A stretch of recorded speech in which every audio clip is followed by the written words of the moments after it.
I'm an atheist, okay? So that means that I don't believe in doing things for reward or punishment. I don't believe in doing things because they are or aren't a sin.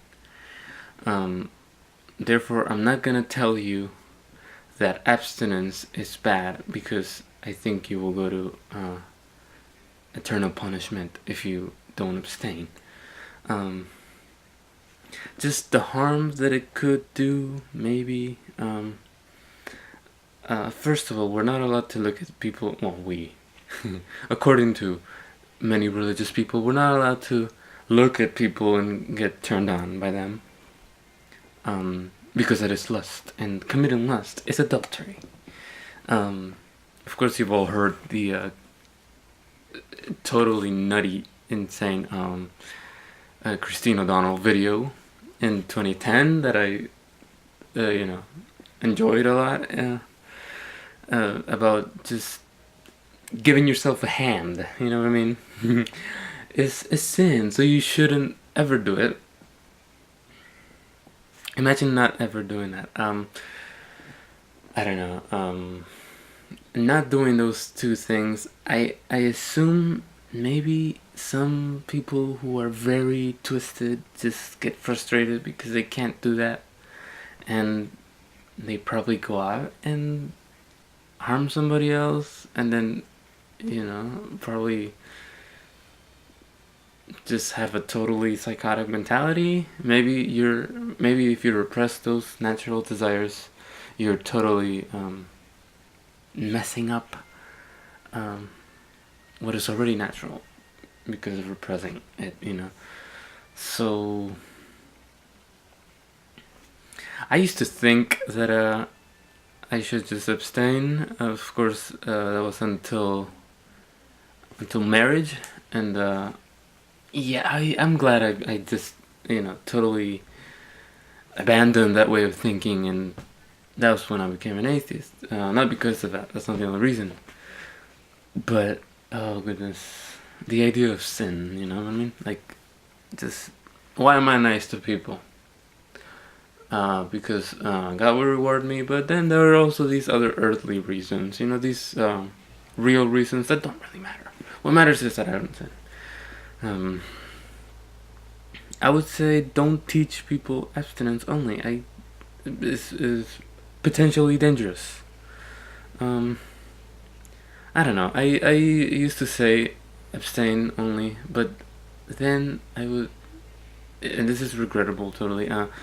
I would touch my friends' butts, and they didn't like it. And then but I was like, oh, but we already trust each other, I'm already good friends with these people, so they won't mind, and or they would mind, but God forgives sin. And I would say indecent things, and I'd be like, oh, I'm just really flirting a lot. I was an abstinence only guy, and what I did was other sexual things, and I of course got turned on by people. I didn't even think. I was like, well, I'm not. I can see. I'm gonna like this. It's involuntary. That's the beauty that God gave him, and it turns out I also,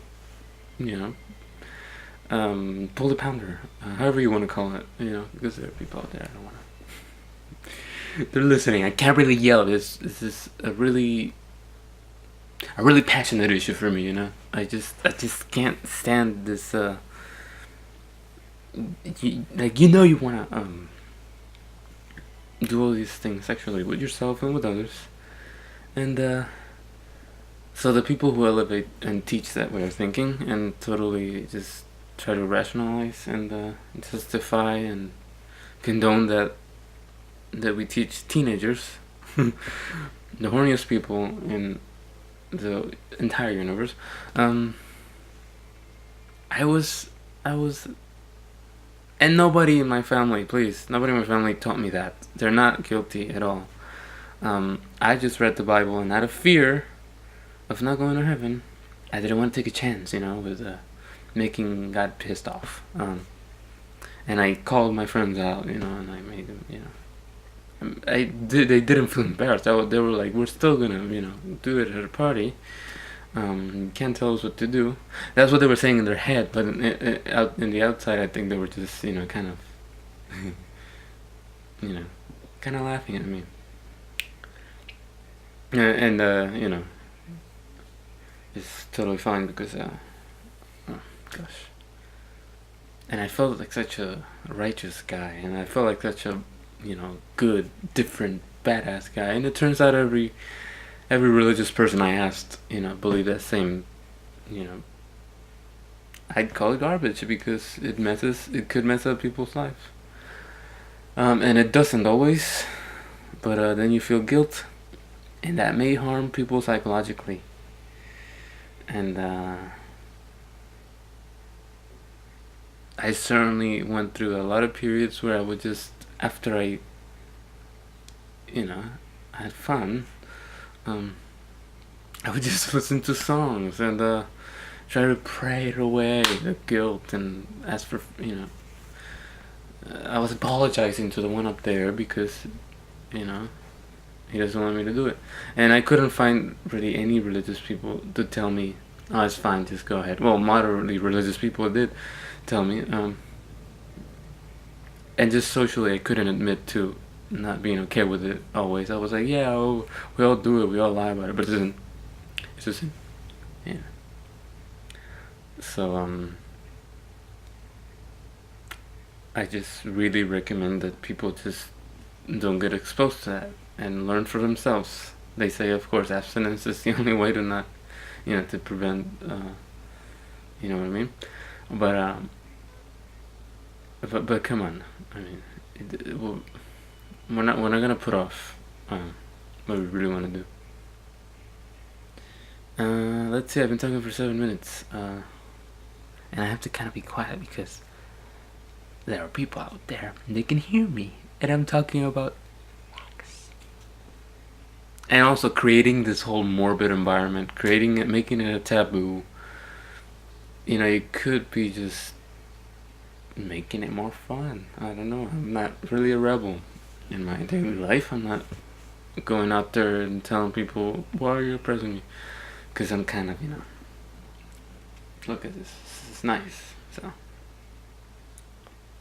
So, who's the one to blame for all this abstinence talk only? No, for listening to it and obeying it, and telling other people how to live and not, being really considerate. I'm the one who said it. I told people what to do, and I wish I could just go around apologizing to people. But they're not all around me, so I only apologize to some. Because I could and I got the chance. So okay, see you in the next video. Bye, and don't abstain.